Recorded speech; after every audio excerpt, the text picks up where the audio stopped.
Mark.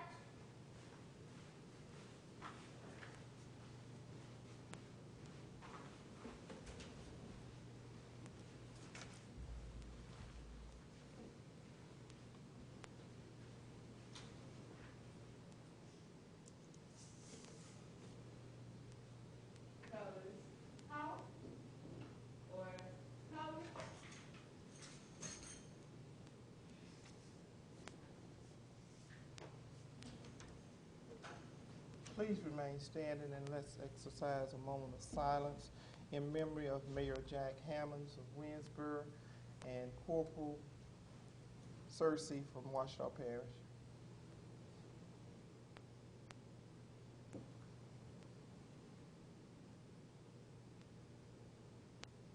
Amen.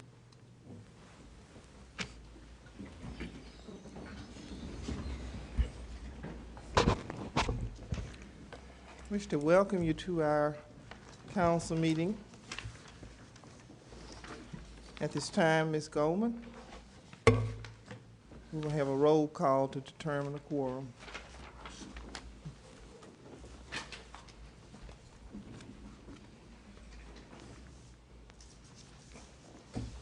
Mr. Moore? Here. Mr. Johnson? Here. Mr. Nason? Here. Mr. Armstrong? Here. Mr. Law? Here. Present, Mayor. Thank you, Ms. Goldman. Our announcements for the evening. Please be mindful of our census kickoff.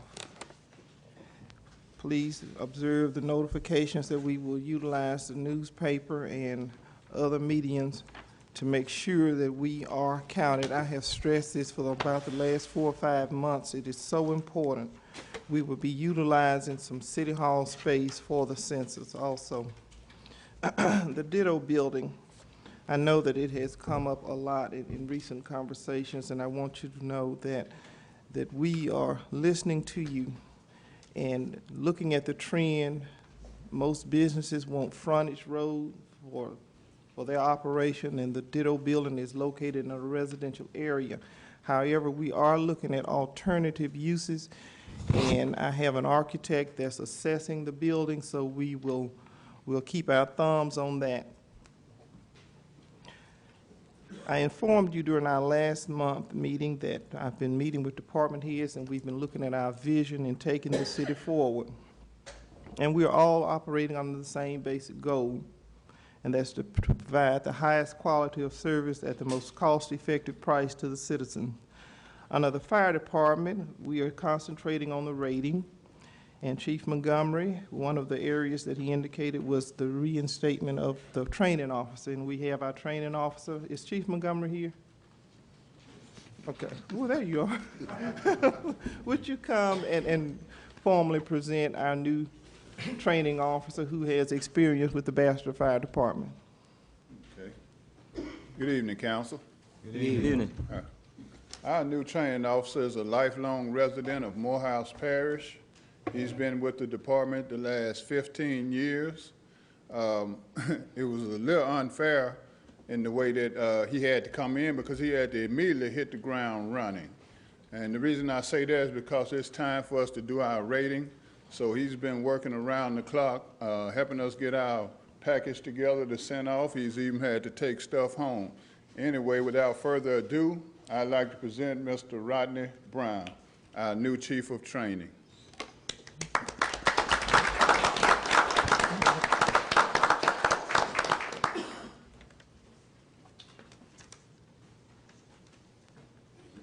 Show up. You say I had to speak tonight.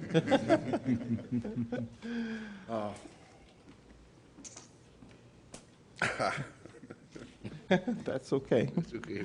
We want to formally welcome you to your new role. Thank you. And your experience has paid off in this position. And your wife is with you, Ms. Brown. Would you stand up?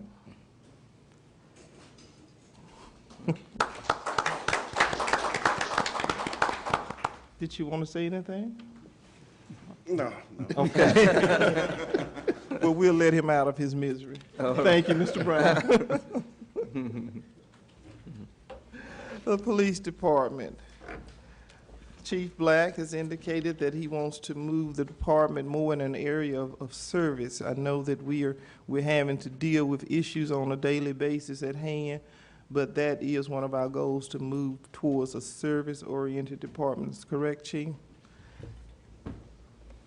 Our recreation department, we want to move more towards involving more groups, age groups.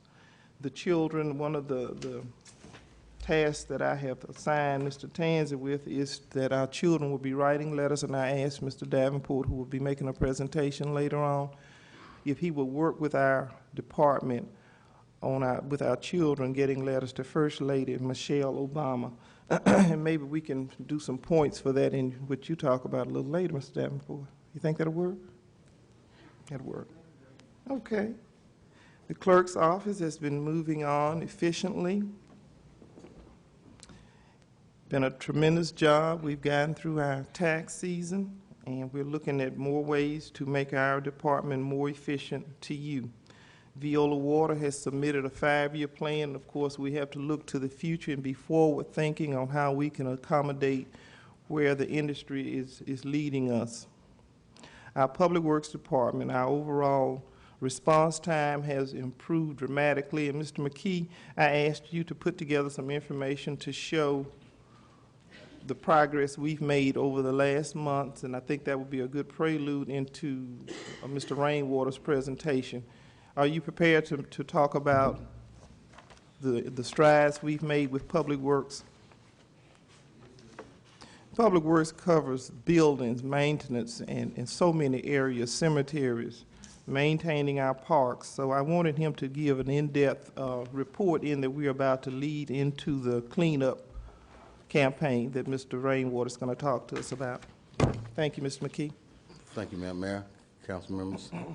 I'll make this as brief as I can. One of the things the mayor tasked each department with was to become more efficient and a better answer to the public. One of the ways that we started doing this, I'll give a couple of small examples. As we travel up and down the streets, you from time to time see a dead animal. One of the things that we do, we've been picking up the dead animals, but we may not have been picking them up as timely as we should have. So now we've tasked each and every member of Public Works to start reporting and or picking up when they see a dead animal and calling back to dispatch, informing them of where they were and what time they picked them up. We're getting ready to enter into the warmer months, and I don't have to go any further than that with regard to dead animals. We'll just move on from there. Grass season's getting ready to start. Mr. Rainwater and Ms. Carpenter. Mrs. Carpenter will definitely have a lot to help us with on that. To give you a brief overview, we don't have specialized jobs in Public Works. You may come to work today and you're cutting grass. Tomorrow you're driving a tractor. The next day you're driving a lawnmower. And we found that we all have to work together towards one common goal. That said, we took a look back, and I'm going to be honest with you, I was surprised with these figures myself. To give you just a small example, we took a look back over the past year, actually not quite a year, and we looked at houses that we have demolished, not that we've condemned, not that we've written letters to, because we've written letters to much more than this, but for a total of 70 structures in the past year we worked with. We wrote letters to more than that, about 150. Grant funds demolished 11 structures. And when I say structures, these were all residential structures. The grant was $100,000, and we demolished 11 structures, an average of about $9,000 per house. The city demolished 15, or took down or removed 15, for an estimated total of about $90,000, about $6,000 per structure. And that doesn't include all of the salaries nor equipment use and diesel. Owners removed 20 of the structures themselves because of us working with them. Now you might ask yourself, okay, well, couldn't you did more than 70? when you task yourself with much more than 70, you can't come back and follow up as easily. The more you have, the harder it is to follow up. And we found that if you stop and think about it, we got 20 homeowners, property owners, to take down the structure themselves. Now, they didn't take it down overnight. It might have been over a 3, 4, 5-month period. But that particular area is clean now. And that's what we want. We want the property owner to accept the responsibility for their own property. If there are any questions, I'll be happy to try to answer them now. Are there any questions for Mr. McKee? Thank you, Mayor. Thank you, Mr. McKee, for that presentation. We received a thank you letter from Morehouse Council on Aging from Mr. DeFries, expressing his gratitude for the work that the Public Works Department has done with maintaining the parking lot. And through letters like this, when we are unable to give raises, help to keep the morale of the division up. So please help us maintain that morale with the city workers, especially as we enter into the cleanup phase. There will be more required of all of us during that time, so let's keep each other encouraged. We have an Easter egg hunt coming up, sponsored by the City of Bastrop, and the American Legion Post 501 will sponsor its second annual Easter egg hunt, Saturday, April 3rd, 2010 at 1 p.m. in Dotson Park, ages 2 to 10. Sign-ups will begin Monday, March 1st through Friday, March 27, 5 p.m. to 9 p.m. in Dotson Gym. I have met with our Washington, D.C. consultant. We have submitted our request for earmark money, and we are waiting to hear back from that. Of course, it takes time, as with everything. I've met with our congressional staff members and made our wishes known. One of the areas that I am concentrating on is upgrades to the City Hall. This building is 30 years old, and we certainly need to give it some attention before it becomes an emergency disaster. Are there any other announcements? That concludes my announcements. At this time, I will entertain a motion for approval of our previous minutes for February 11, 2010. So moved. We have a motion? Second. Properly moved in second. Are there any questions? Just one question. Yes, sir. I see where they, we made a mistake on one of the approval of the animal shelter. I voted in favor of approval, and you had me down as voting no. Okay. Thank you, Mr. Locke. We will make that correction. With the exception of that correction, all in favor? Aye. Any opposed? Motion carries. Finance Committee report. I'd like Mr. to Armstrong. Make a motion that we adopt Resolution 10-1322. Second. Properly moved in second. Are there any questions? Discussion? All in favor? Aye. Any opposed? Motion carries. Item number 6, Mr. Mark Rainwater, Great American Cleanup.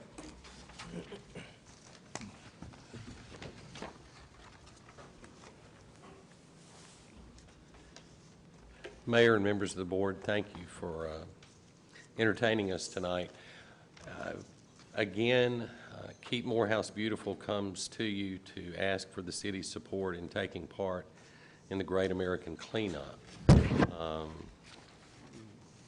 Keep Morehouse Beautiful started approximately 5 years ago as the cleanup committee. We've gone through the process to be certified as an affiliate of Keep America Beautiful and Keep Louisiana Beautiful. And those affiliations and others have opened the door for us to receive literally tens of thousands of dollars in grants that we've used to promote various projects throughout Morehouse Parish. It started with a focus solely on the city of Bastrop, And more precisely, it started on a focus in a very small area in the city of Bastrop. As we took part in the Louisiana Garden Federation Cleanest City Contest. 2 years ago, we were chosen as tops in our district and tops in our classification in the state. That would have been 3 years ago. 2 years ago, we finished again first in our district, second in the state. Last year, Keep Morehouse Beautiful decided to live up to its name and make an effort to keep Morehouse beautiful, and not just a specific route that judges would travel in the Cleanest City Contest. We had cleanup days in the villages of Bonita, Collinston, Marouge, and Oak Ridge. We had specific cleanup days in each board district. We had a contest for the 4 villages. Judges used the same criteria that are used by the statewide judges in the Cleanest City Contest. The village of Marouge won last year and is actually this year going to compete in the statewide Cleanest City Contest through their affiliation with a local garden club. The Executive Board of Keep Morehouse Beautiful decided again in 2010 to enter into a partnership with the Clark Lee Garden Club to sponsor our participation in the Cleanest City Contest. And you must be affiliated with a recognized garden club to take part in it. Some members of the executive committee met with the mayor last week to ask for her support. And, you know, over the years, the city has gone over and above the things that we've asked them to do. We're still going to do some of the same things during the Great American Cleanup, which is really about an 8-week project. That we did last year. We'll have a meeting Monday afternoon at the Visitor Center that you're all invited to attend. 2 weeks from that, on March 29th, we will have a kickoff luncheon that will kick off a specific week-long focus of projects within the city and within Morehouse Parish. One of the things that we'll do during that week on March the 30th, the day after our kickoff luncheon, we'll have a beautification day where members of the garden club and civic organizations in the city and in the parish will take specific projects. On March 31st at the Visitor Center, we're continuing an electronic device recycling program where people can bring things, cell phones in the nature that don't need to go into the landfills. And those serve a secondary need. Those phones are recycled in that they are given to victims of domestic abuse. And those phones are able to provide instant access to law enforcement, to ladies or men, for that matter, that have protective orders against a spouse or someone. On April 1st, we will open our tire collection site, which is something that has been hugely successful. For the life of me, I can't figure out why somebody buys 4 new tires. They take the old tires home, but obviously people do. And they create an eyesore and a health hazard. And for a 3-day period, we will take up to 5 tires a day from an individual. They have to be passenger car tires or light truck tires, can't be tractor tires or semi-tires. We are permitted from the Louisiana Department of Environmental Quality to accept those tires. Normally, I think there's a fee of perhaps $2 to $5 for tire disposal.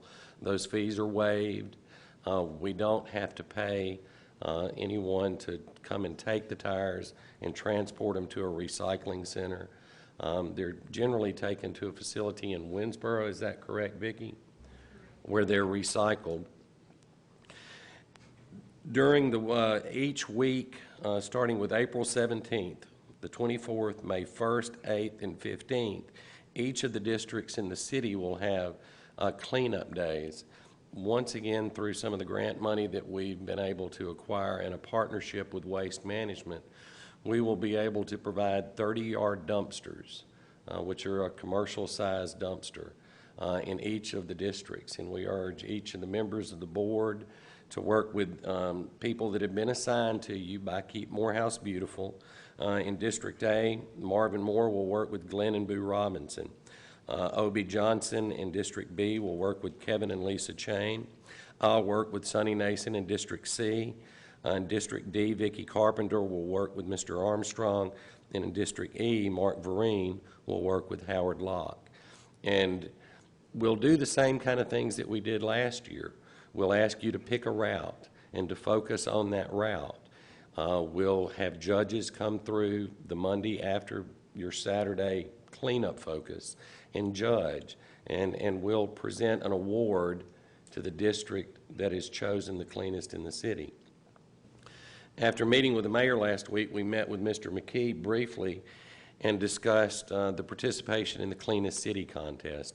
The district contest will be judged on April 1st.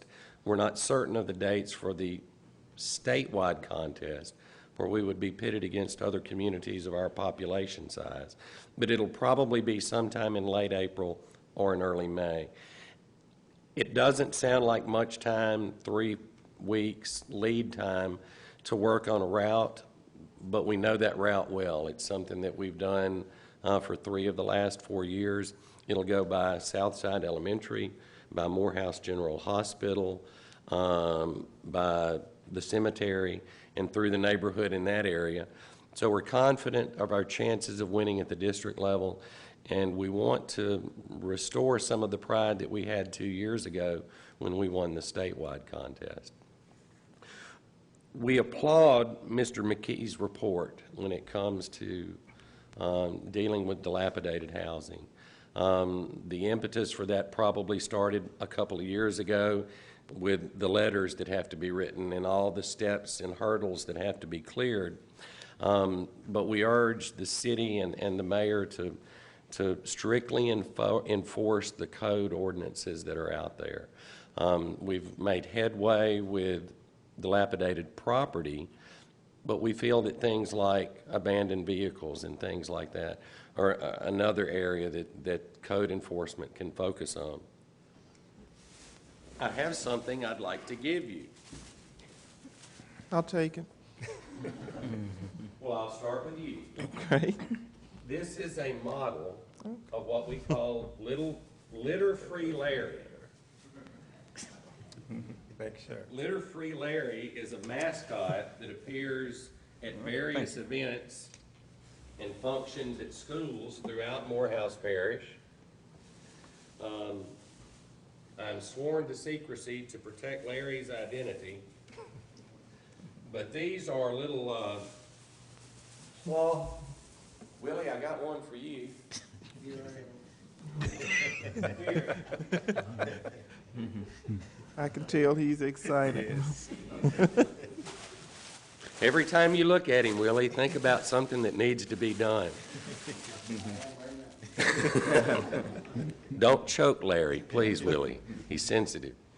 But it's a lifelike, like a college mascot. It's a foam costume, and those were funded through a grant that we've received. I believe last year, Vicki, we received $26,000 in grant money.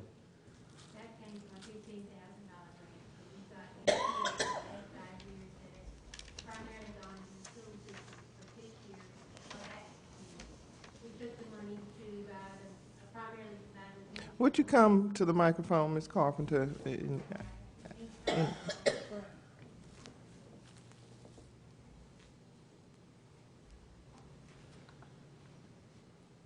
State your name, please. My name is Vicki Carpenter, and I just wanted y'all to know that Keep Louisiana Beautiful has funded approximately $75,000 into the city. It's primarily gone into the schools, which is our focus. We want to educate our students and bring them up to respect the environment.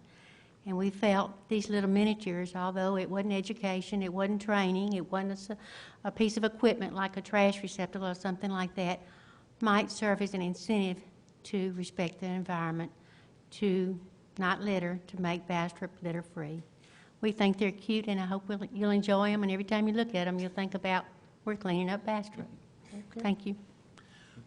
We've Thank received you. another $15,000 grant from Keep Louisiana Beautiful that will begin in the fall implementing a recycling program at all of the Morehouse Parish schools in the central office. We've worked with a company in Monroe that does recycling, and I believe, Mayor, you may have had some discussions with them and may have made a presentation to the board at some time. But it will reduce by 75% the amount of paper and waste products generated by the schools in the central office that enters the landfill. And again, you know, one of the reasons that we start trying to educate children early, unfortunately for many adults, they still don't think anything about throwing something out the window. But if we can educate the children while they're early and while they're young, it makes a difference. And maybe they'll see their parents or grandparents throw something out the window and fuss at them. But we think, as I'm sure all of you do too, that, you know, the children of Morehouse Parish are our future. And if we can educate them to take care of the environment, then we think it's a successful project. If y'all have any questions? Do you have any questions? So this means y'all will support us? Certainly. Yes. Thank Thank y'all. you. We know that you, Ms. Carpenter, you are very passionate about what you do, and we appreciate the support that you provide to the city. As we enter that week, it will require more of each of us, and let us keep each other encouraged. Thank you, Mr. Rainwater, for picking up that paper. I was going to ask Chief Black to issue his first ticket. We do appreciate your efforts for the city and this parish. Item number 6, Ed B. Tie America, and also, oh, did I skip number 7? No, yeah, that's number 7. Ed B. Tie America, and also Kurt Foreman. Well, thank you. It's my pleasure to be here tonight. I wanted to give you a status report on the Economic Development Strategic Plan we've been working on here for some time now. Okay, I guess it'll take us there we go.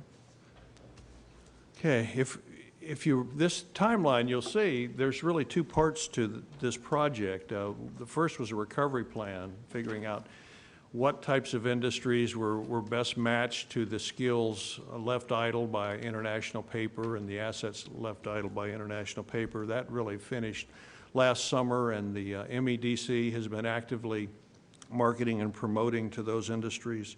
We've had some successes from that recovery plan. There was an article in Ethanol Producer magazine about Bastrop and Morehouse Parish. I'll pass this around for you. You can see the print copy in January 2010 issue just last month that appeared. And we're seeing some additional interest in terms of the whole bioprocessing industry in this parish as a result of some of that publicity and so forth.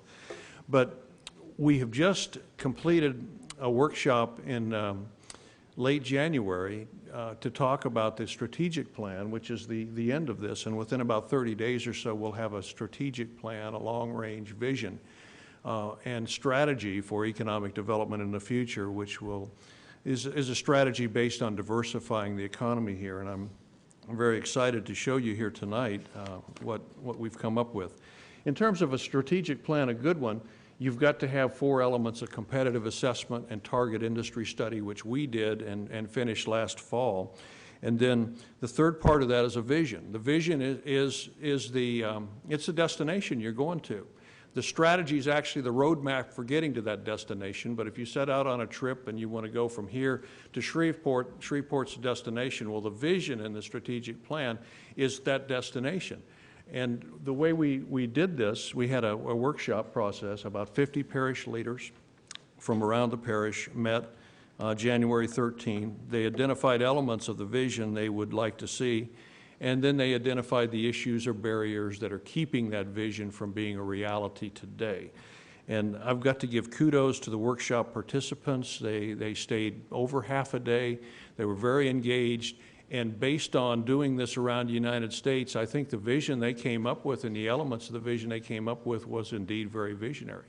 it really did signal that the citizens and leaders of this parish and of this city want to go in a different direction, and I think it's a very exciting direction. Then we've developed 7 goals, too, to help us implement this plan, because one of the things that you have to do in a plan like this is you have to set priorities. You can't do all things at once, and so you have to identify those things that are most important for getting you to that destination. So what I'd like to do is present this vision to you tonight and then the goals, and within 30 days or so we'll have the entire plan that we can share with you, but I think this is very exciting.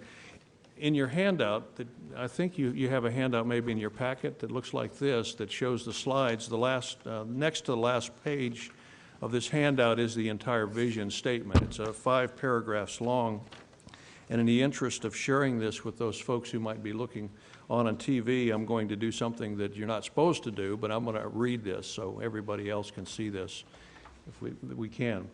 So the vision begins this. It's 10 years in the future. This is what Morehouse Parish and Bastrop, the city, are going to look like. This is your great dream of where you want to go in the future.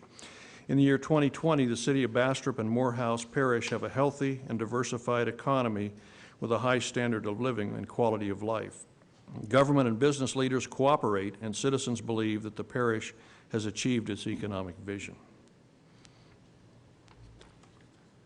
The parish is economically competitive, has succeeded at diversifying its economy, and offers high-wage employment for a growing workforce. New campus-like industrial business parks and ready-to-occupy buildings are attracting quality employers. Small businesses flourish in the community due to these new opportunities. Graduates from Louisiana Technical College and other education institutions have competitive skills that match the changing needs of regional employers. So that's about the economic vision of the future, which obviously is very different than what you find today. Then quality of life. The local quality of life in Morehouse is so desirable that it attracts new families and retirees from outside the parish. The K-14 education system, adequately funded and well-planned, is one of the best in the state, as demonstrated by test scores and graduation rates.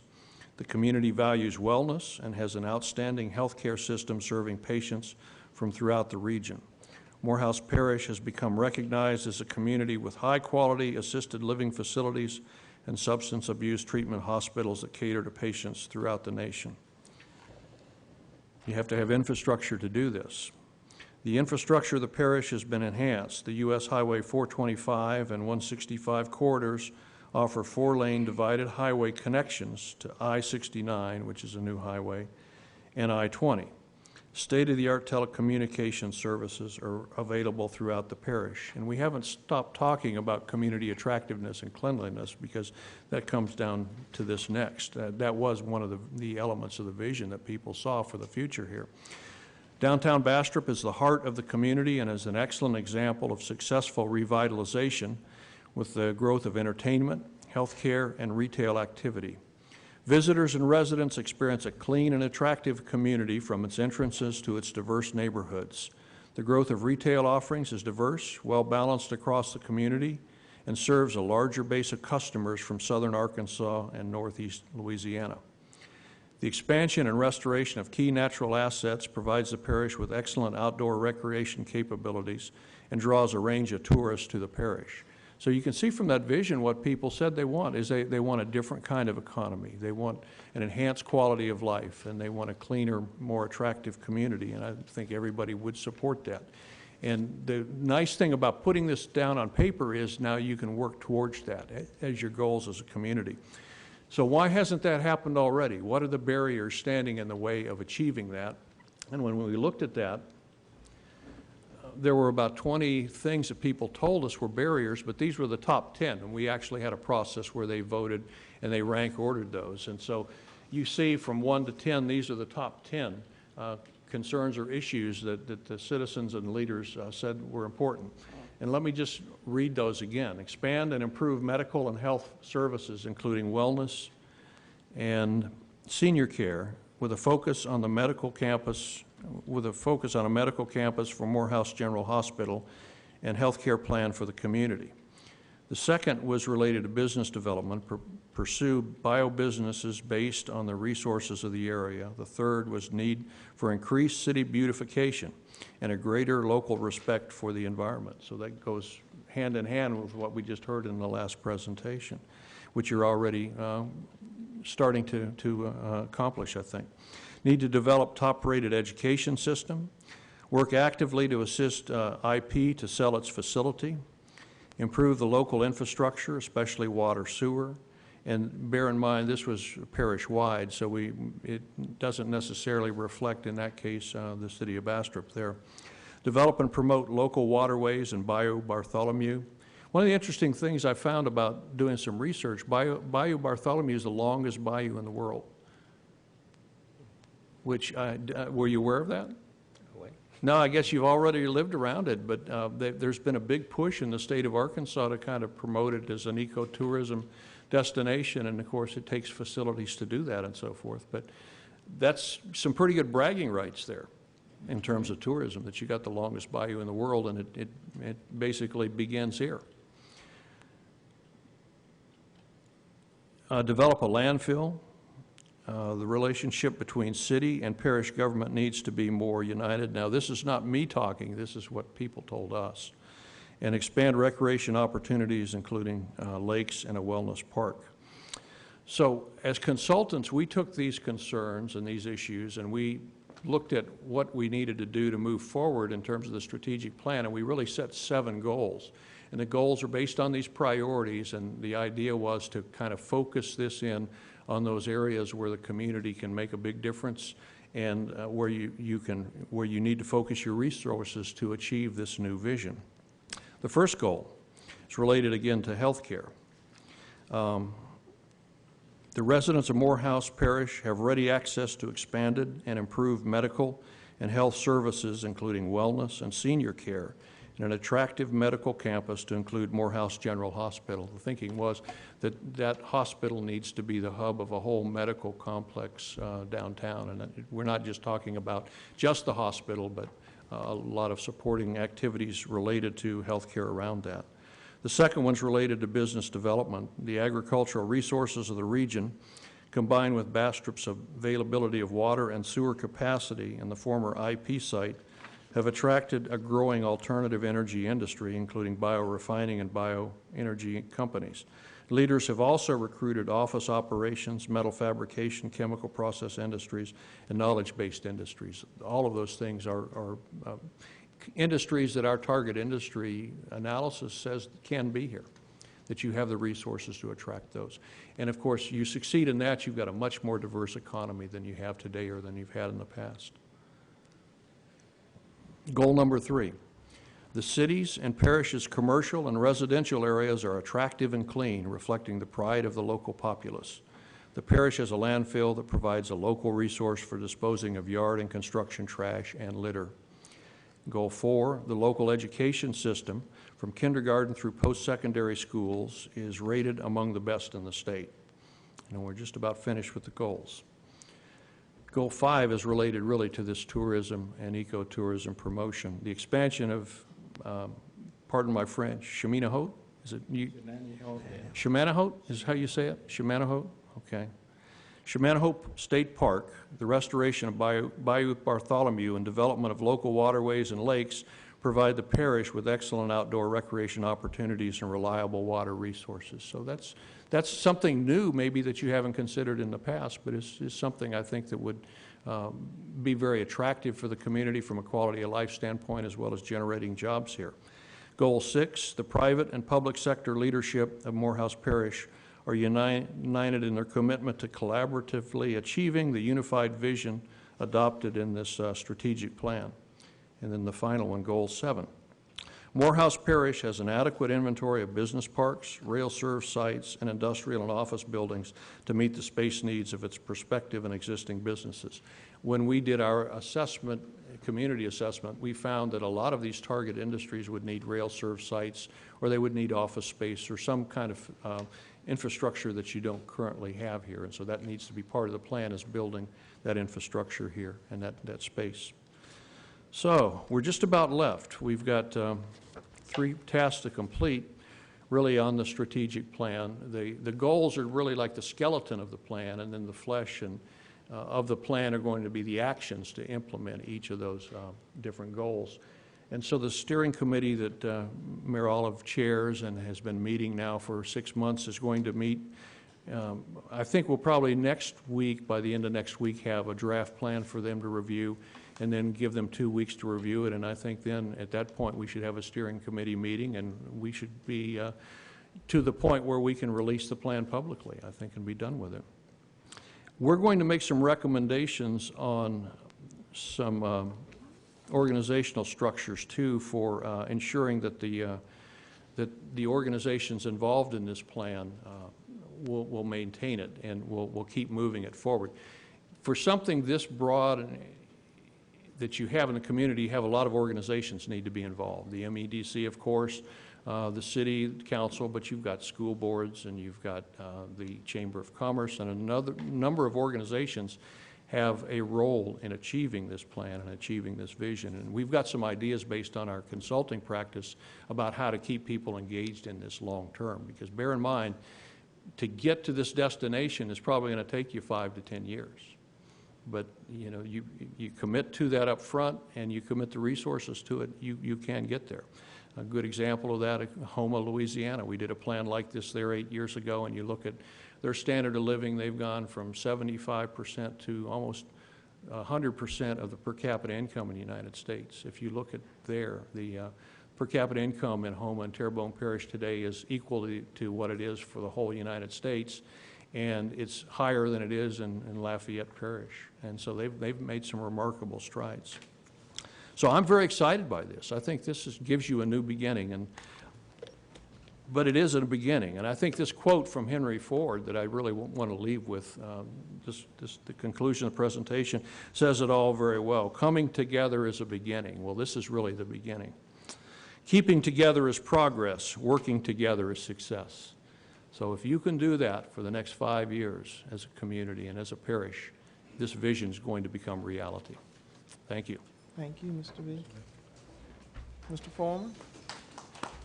Thank you. No, I didn't know we had slides, so I brought it as a hard copy.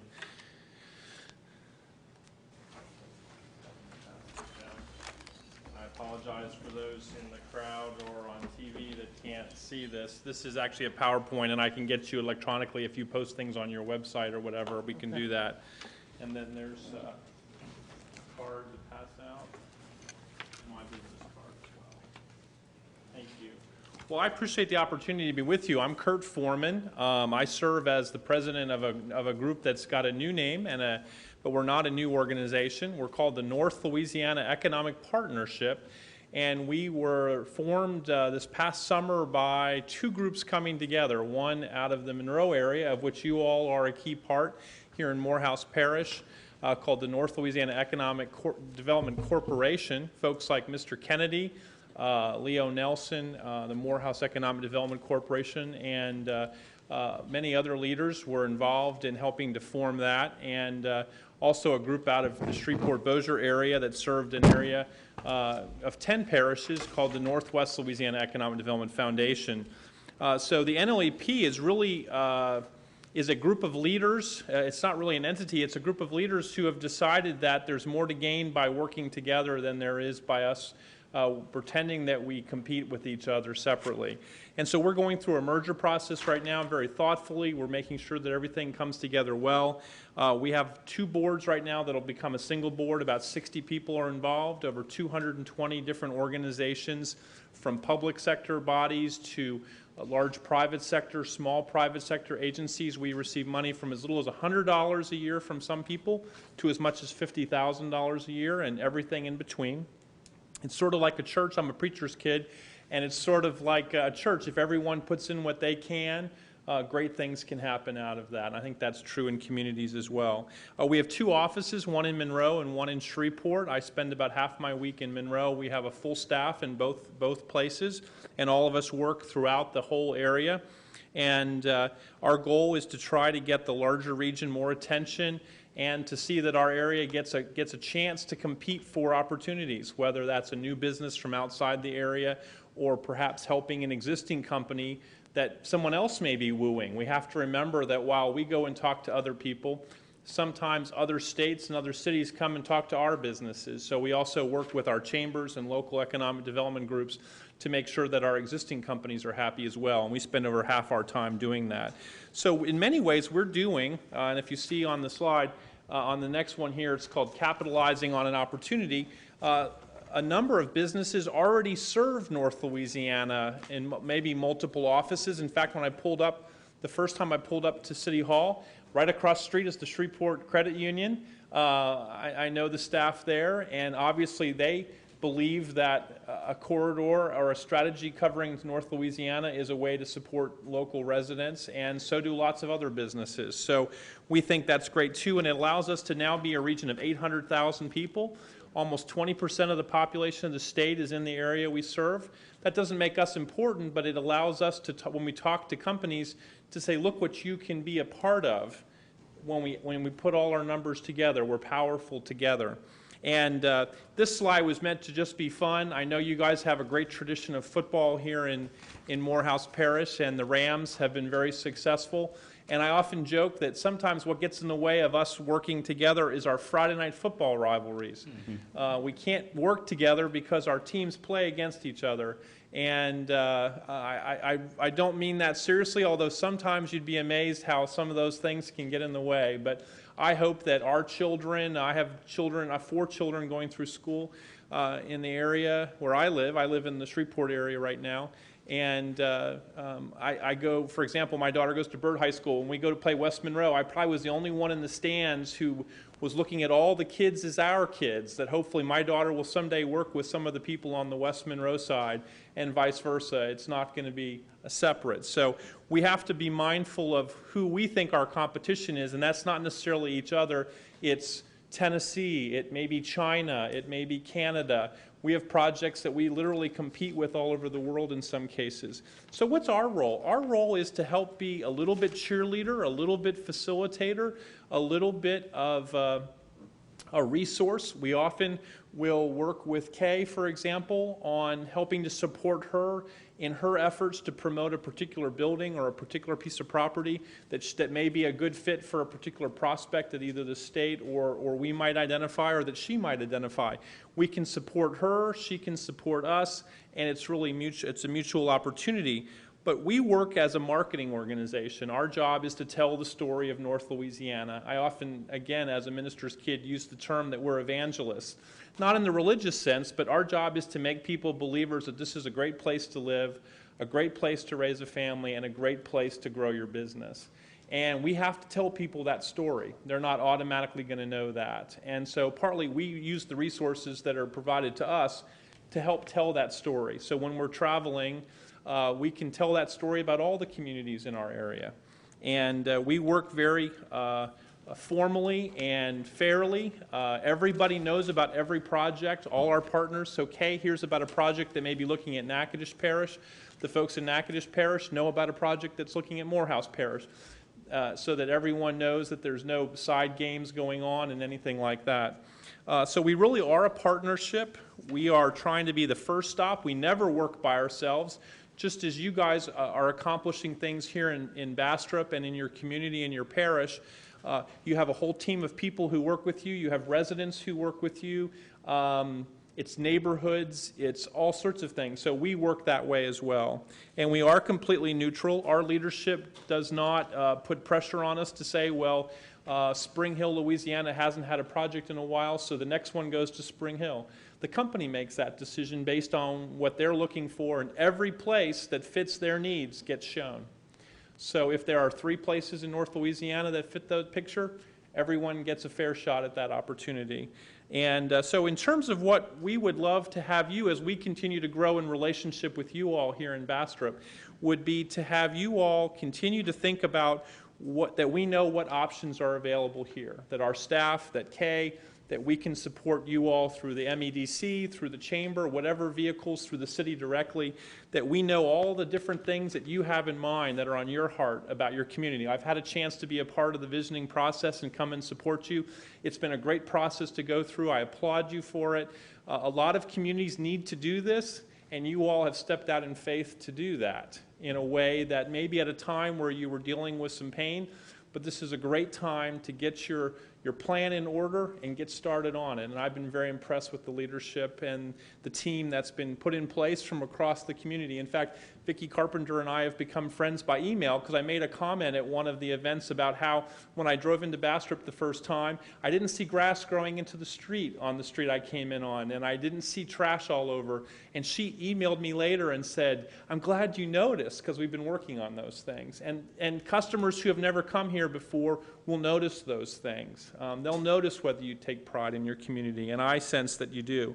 We also encourage you to continue to look at things like the Certified Sites program that Kay knows about, that the state's doing, and also the community vision is going to really pay dividends. Stick with it. It's not something that may happen in 90 days, but I think you'll be head and shoulders above some of the competition because other places haven't gone through that process of knowing who they are. And at the right time, we would encourage an opportunity to sit down with you more formally and talk with you about what we're doing and ask you to consider thoughtfully at some point whether you'd like to financially be involved with us too. It's not a requirement, but we certainly think the more resources that we use together, the more things that can happen. There are a lot of great things going on in the region, and I'll come back at another time and share some of those stories with you. But we are working on lots of projects. Just in the last 2 months, I actually noticed one of my slides is a little bit out of date. We've had about 20 new inquiries in the past 8 to 10 weeks, which is a big uptick for us. We're very pleased with that. So we're working over 70 projects right now that are both existing companies that are thinking about some kind of growth in the region, and or new companies that are giving us a consideration to consider coming. And those could be 5 jobs, those could be 800 jobs. It just depends. We work all projects, and we stand to help you at any time. And then the last page is just a listing of our staff. Some of them you may know. Our new staff members, Christine Rambo, you may know her husband, Judge Rambo. He serves Morehouse Parish, I understand, and she joined us. You may remember her from television. She joined us as our communications vice president, and also we have a new staff member, Kim Ross, who is a native of Monroe who was running a law library in Dallas, and she's now our business intelligence research person. So we have a great staff. Our office is there. If you're ever down in Monroe or you're in Shreveport, come by and see us, and I'll make sure I come by and see you all again. I stay up here and come up here regularly. I enjoy Bastrop. I also left with you a card, which is one of our key programs that we're very proud of. We've got some national recognition for this. It's called NEON. It stands for North Louisiana Economic Opportunities Network. And it's meant to be helpful to individuals who may be changing careers. Maybe you have a son or daughter or have a cousin or a friend who lives somewhere else now but is from here and wants to come home. We've got some information on here that might be of interest to them. And also, let's say that one of the companies here in Bastrop is trying to recruit a new vice president or a new person to join their staff. And they say, well, and this happened to me with my family when we announced in Pennsylvania we were moving to Louisiana. We had people scratch their heads and say, you're moving where? I've heard terrible things about Louisiana. And I said, have you ever been there? We really like where we're moving to. But there's always misperceptions of every place that we have to deal with. So we've created information that helps to dispel those misperceptions about where we live and what our communities are like, so that hopefully anyone who gets asked will consider coming here. And this is specifically targeted at individuals and families, and we would love for you to take a look at that at some point. And if we can ever help you on anything, we stand ready to do that. So thanks for the time tonight, and thanks for all you do. Thank you for your presentation. Mr. B, thank you. Kurt has worked with us, volunteered his time. We do appreciate it. And seeing this from the inception to almost the end, it has been a wonderful process.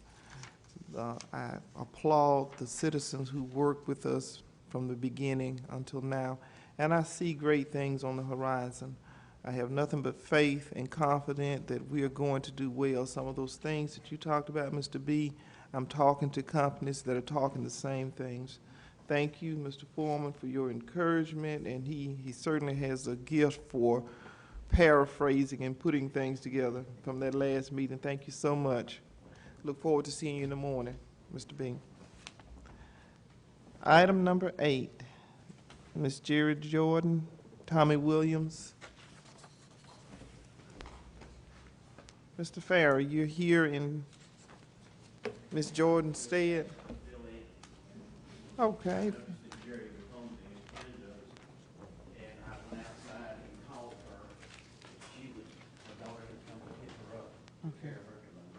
Okay. Come to the microphone and state your name And Tommy had to go to Shreveport, I believe. She said this came up so quick, I think it caught her off guard. She said, normally I take the papers up, but she mailed them or brought them, sent them earlier. What we're doing is requesting a beer license for 3 days for the Crawfest this year. And people out of Ouachita Parish have been putting it on for several years.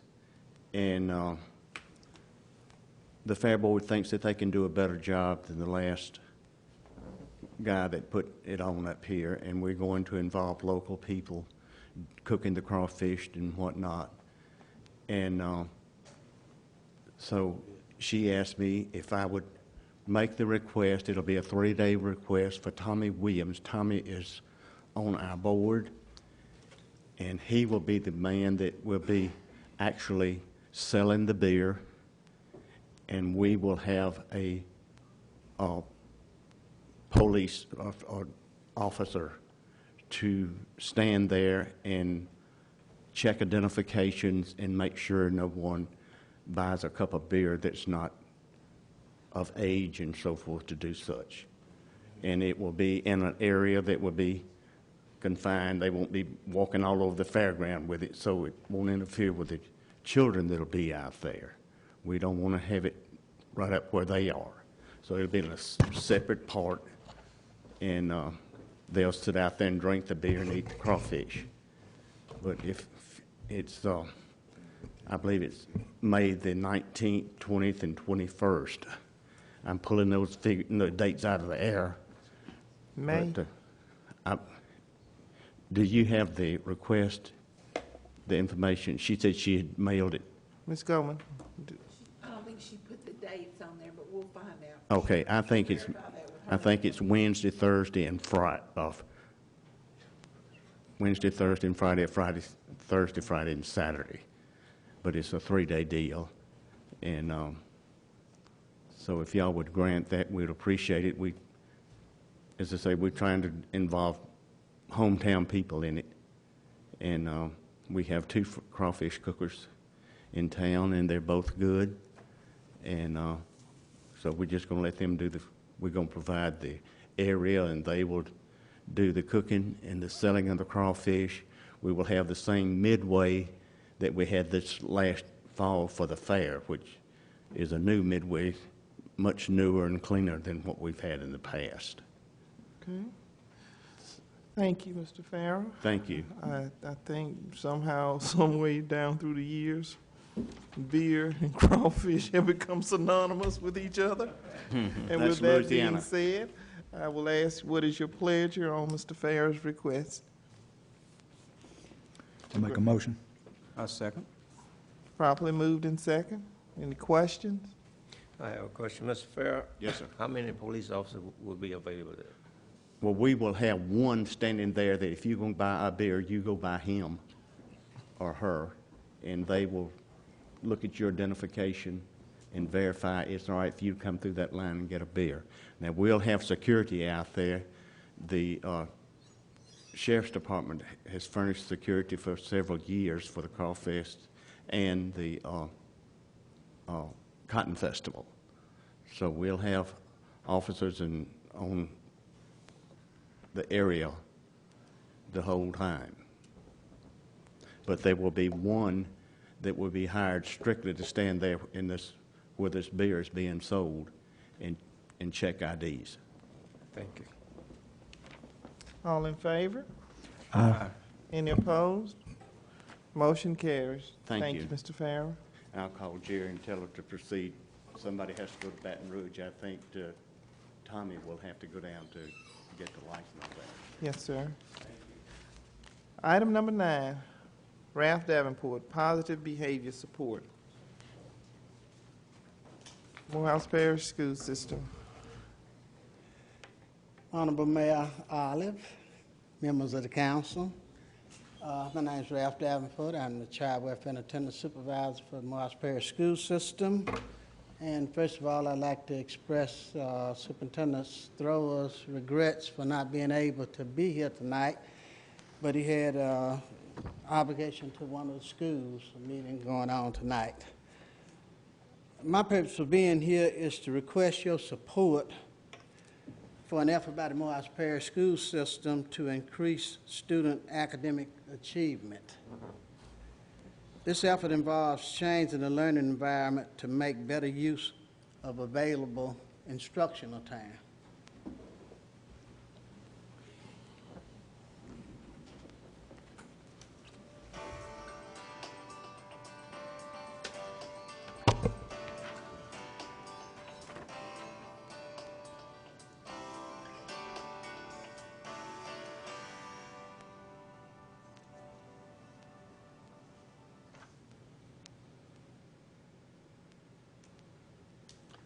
Okay, according to research, we find that behavior support and promoting student academic achievement is more important than what has been previously taught.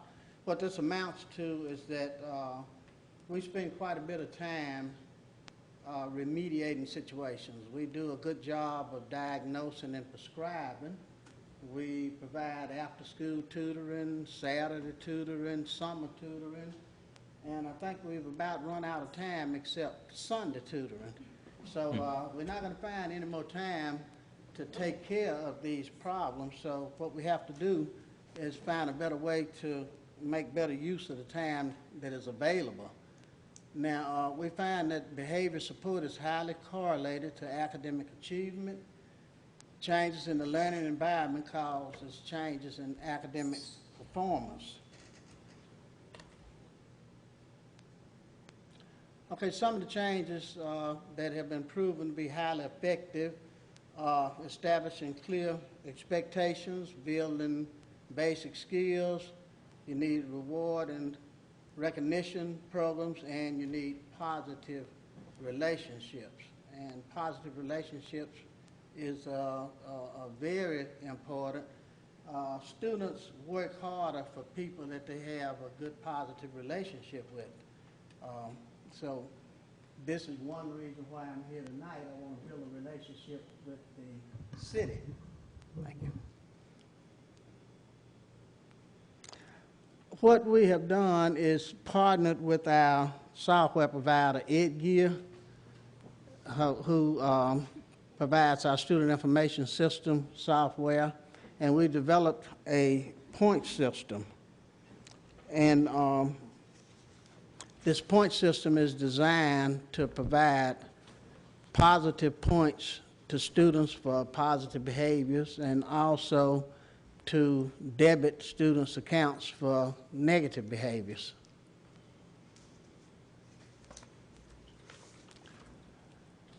The positive behaviors that we are specifically targeting would be attendance. We know that attendance is the root cause of our problems with the graduation rate. Students start missing a day or two here and there.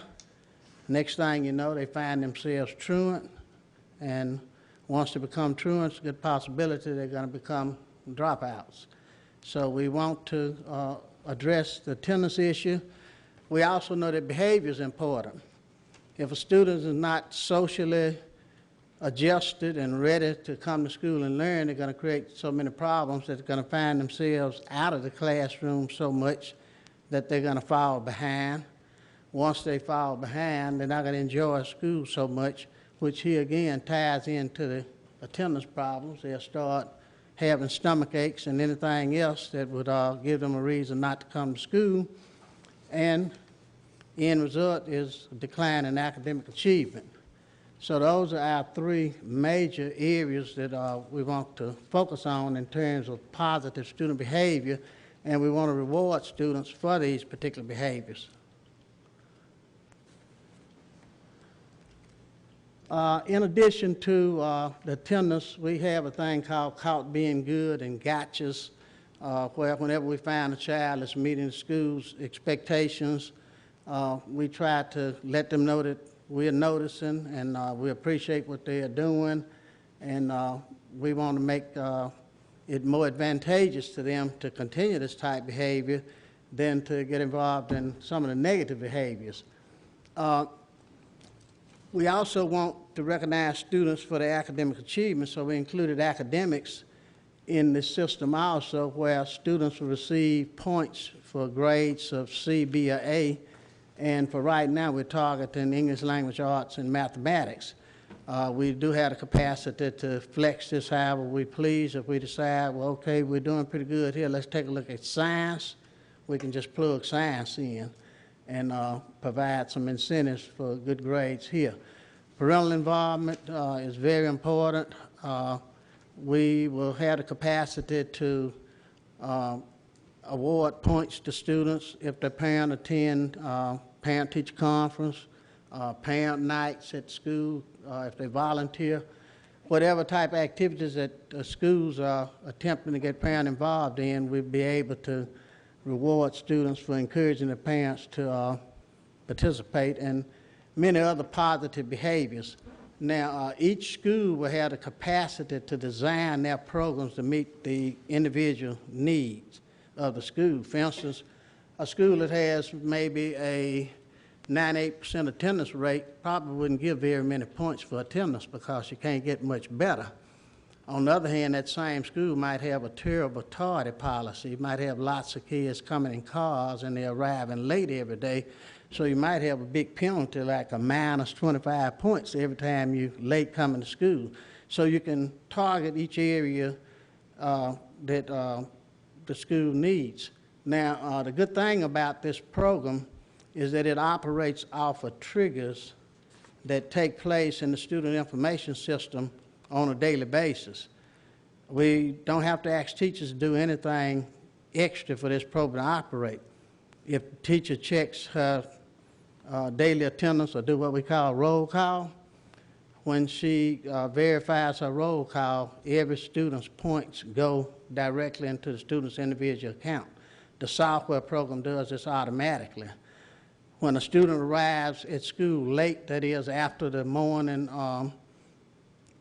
bell to take in, they have to check in the office, they have to record what time they arrive. At some point, the secretary has to input this data into the system. The minute she inputs this data into the system, it's going to dock X number of points because that's a negative behavior.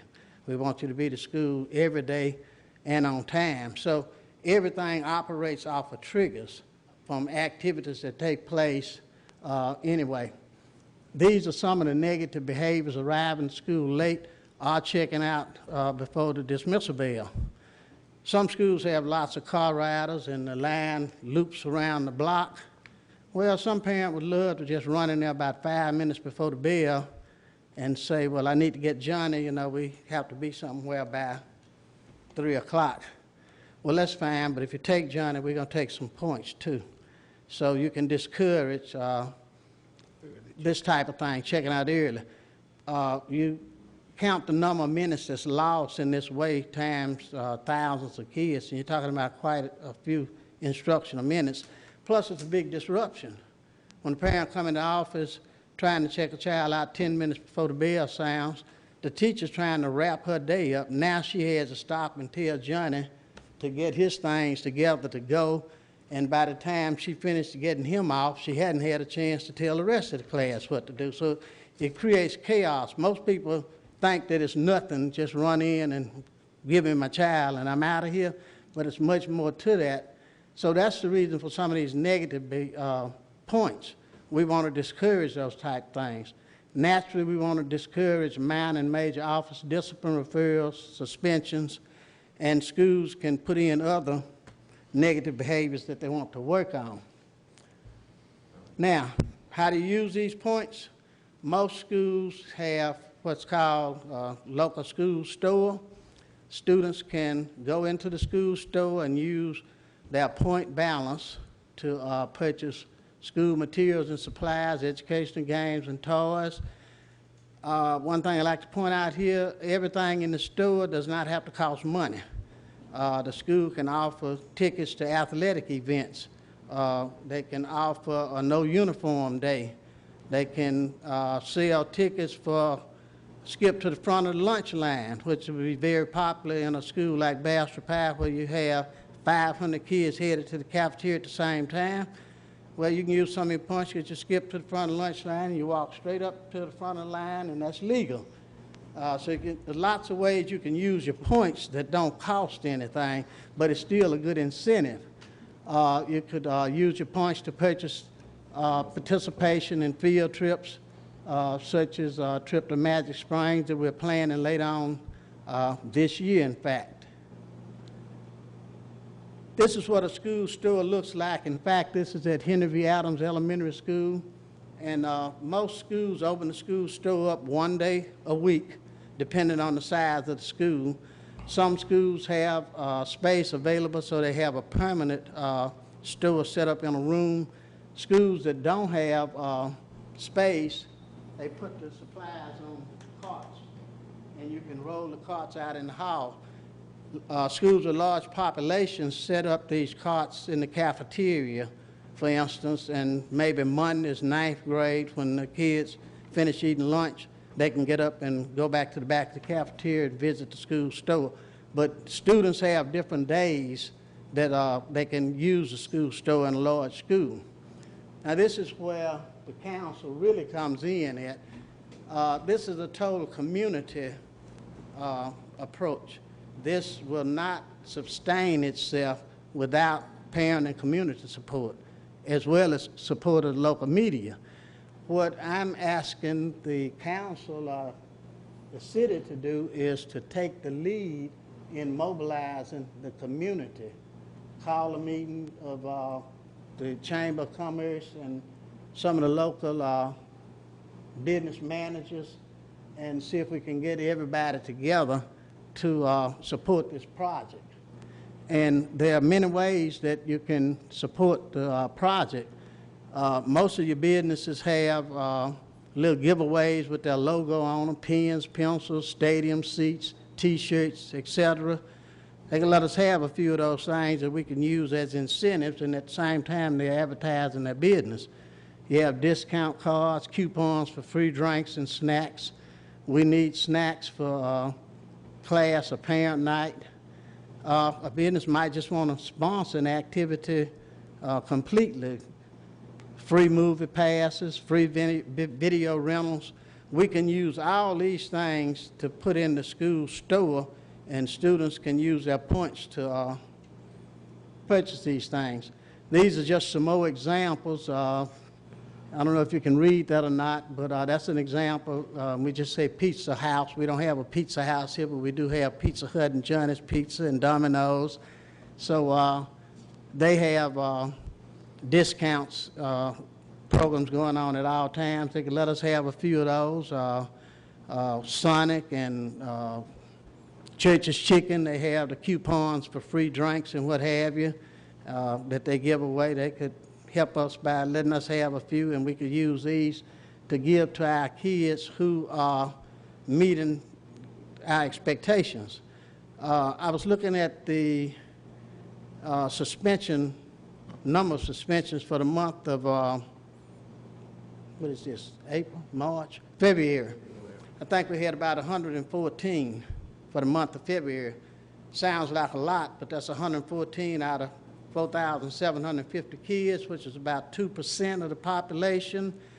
We recognize in that 2%, we took care of them. But what about the 98% that did the right thing? We didn't do a whole lot to give them a pat on the back and encourage them to continue. So this is what this program is all about. We want to be proactive. We don't want to concentrate on negative, coercive measures. We want to be as positive as possible. Another thing businesses can do, they can put our expectations up in the local stores, which we have these printed up. In fact, we're coming out with a nice poster that we're going to ask all the businesses to display in the store. We're going to try to get them into the churches. We're going to have them in the schools, everywhere. But we'd also like for the businesses to realize that they want the same thing that we want. They have expectations for their customers, just like we have expectations for our children. They have expectations for their employees, just like we have expectations for our school staffs. So they can support the program by letting students know that once you become an adult, there's still expectations that you're supposed to live up to. So what we could possibly do is come up with something generic that would fit all businesses. For instance, this business wants employees to be respectful, to be responsible, to be safe. That would fit any business in town. And this will let students know that this doesn't just apply at school, this is everywhere. So here again, you know, we need the power of the mayor's office to bring these people to the table. Okay, this is what the poster looks like that will go up in the businesses that will put it up. It shows that we're trying to lift off these things up in the sky. We're trying to leave absenteeism, poor academic achievement behind. And I put this fuel in there that makes the system go to point out that PBS is about more than just rewards and incentives. A lot of people don't like rewards and incentives. They claim that students should not have to be rewarded for doing what they should do anyway. It's strange that we do very little as adults if we don't get a reward. I think at the automobile dealer they have a salesman of the month every month. And in fact, in the school system, we recognize a teacher for good attendance every month. But I don't know if we recognize kids every month, maybe once a year for good attendance. So everybody likes rewards. But now, this is not all about rewards and incentives. Sometimes you need something to jumpstart the situation. You need something to get the student hooked. So rewards, that extrinsic motivation, sometimes is needed to just get the kid jump-started, and then we slowly take it away and hope the intrinsic takes over. You hear more about rewards and incentives because that generally costs a little money, and you know, we have to ask for money, so we talk about rewards. So a lot of people think, well, that's just about paying people for doing the right thing. It's about getting faculty and staff buy-in. It's about having consequences for rules violations, just as important as the incentives for doing the right thing. It's about parent community involvement. It's about having clear student and staff expectations. We expect the same thing of our staff. We expect of our students. We expect our students to be respectful of staff. We expect our staff to respect students. We expect our kids to be at school on a regular basis and on time. We expect our staff to be at work on a daily basis at regular time. So the same thing we expect of our students, we expect of our staff also, and the same thing can be carried over into the business community because they expect the same thing. So we can all work together, and by doing these things, we would change the learning environment in such a way that there would be better time on task, and we won't have to get engaged in so much remediation. We won't waste so much time with behavior problems. One office discipline referral costs about 45 minutes when you consider the teacher's time, the principal's time, meeting with parents and everything that goes into dealing with a discipline referral. It takes about 45 minutes. The last data that we had that I looked at about a year ago, for the year we had like 1,800 ODRs, office discipline referrals. Multiply that times 45 minutes each, you're looking at 900 plus instructional hours that was lost. That's time that the principal could be walking around the school in the classroom instead of talking to a parent about some misbehavior that we can encourage a student to avoid. And once kids see other students being successful, hopefully that'll draw their attention and make them more successful. And then we won't need to come back after school and on Saturdays to try to do what we could have done all the time had we had the right environment. So we need your support and a little money, please. If anybody have any questions, I'll be happy to address them. I met with Mr. Davenport earlier this week, and I agreed that we would partner with him. I think that's the proper way of doing it. We can partner with you to help you launch this program. And as Mr. Davenport was speaking, I had the thought to come to my mind, and I think we talked about this. I don't know who coined this phrase, but it is better to build children than it is to repair adults. And that's where we are with this concept. And I drew parallels with Mr. B's presentation and Mr. Foreman with your presentation.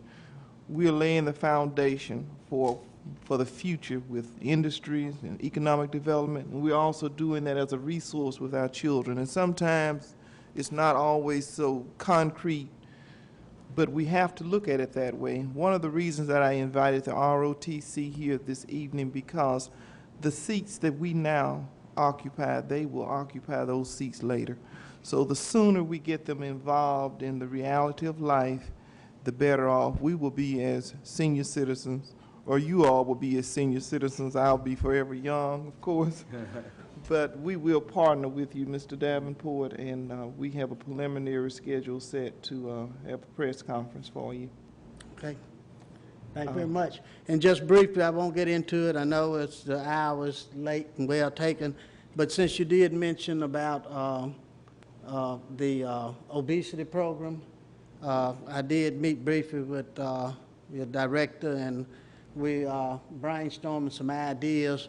What I do know at this point is that we have facilities and we have resources at the school level that's idle during weekends, that's idle during the summer, and you have human resources. I think we can put the two together and can have a good recreational program that will address obesity, and we can probably get a little academics involved in it also. Okay. Thank you very much. Thank you for that presentation. Item number 10, Mr. K. King.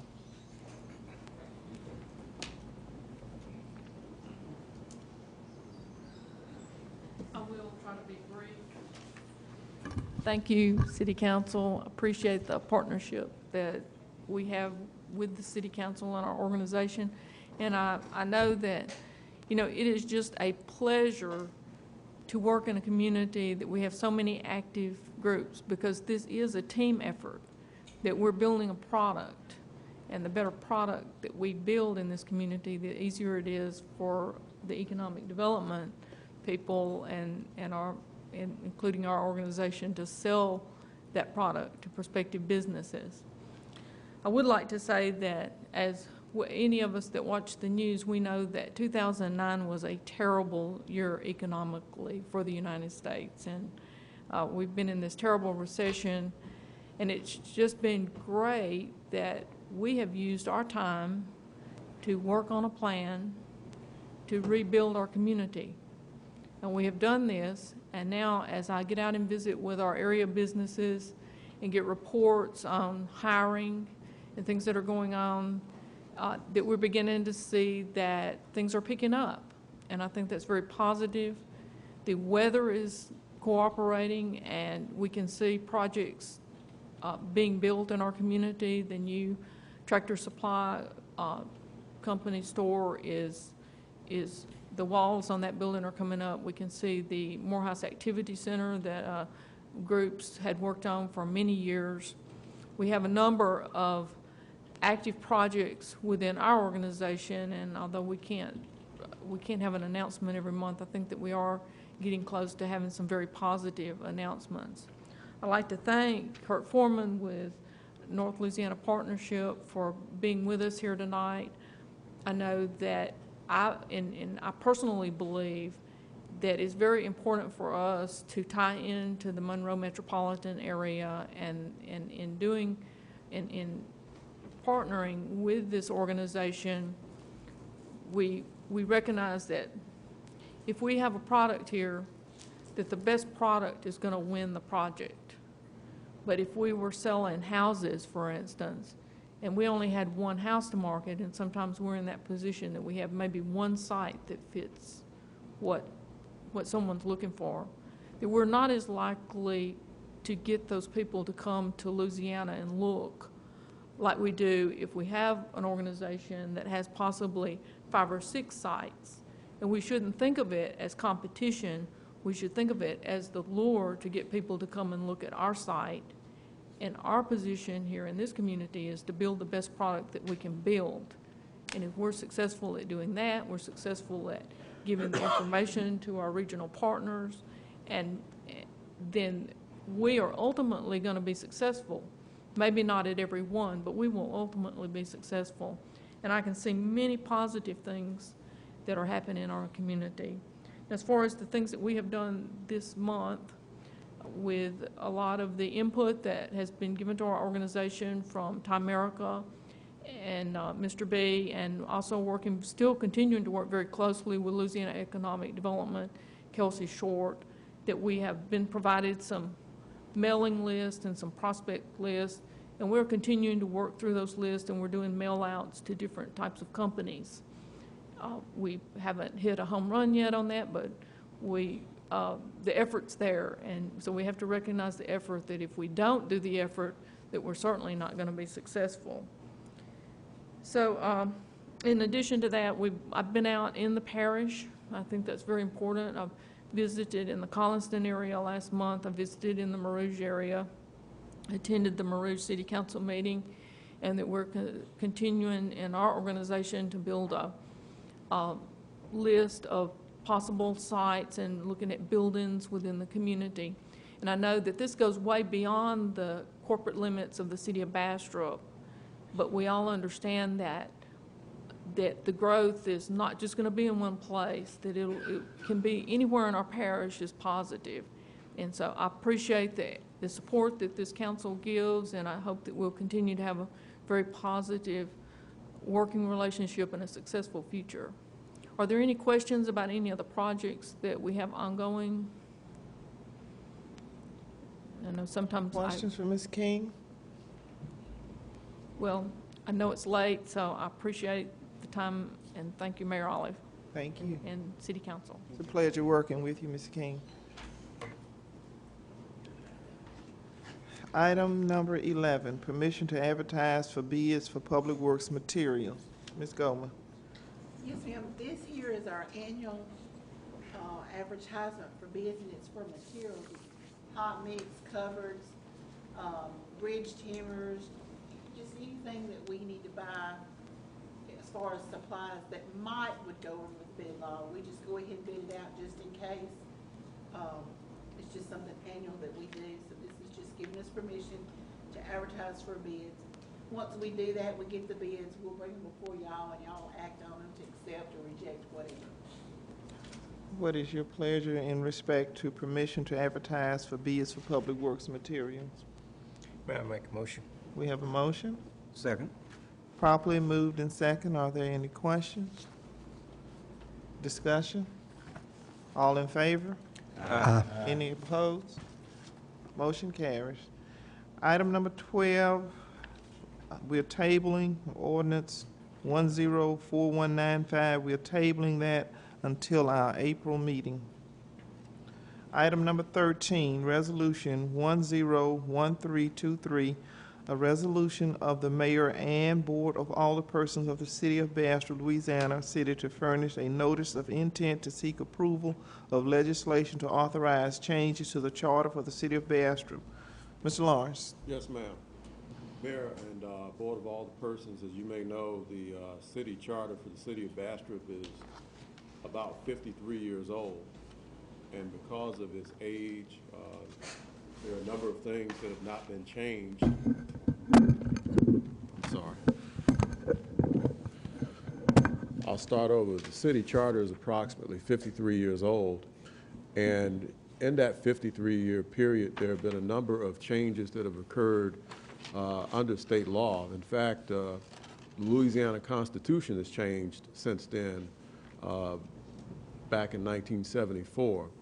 And what we're looking to do is to upgrade the charter to provide powers to the city of Bastrop that are consistent with the powers that are granted to other municipalities throughout the state.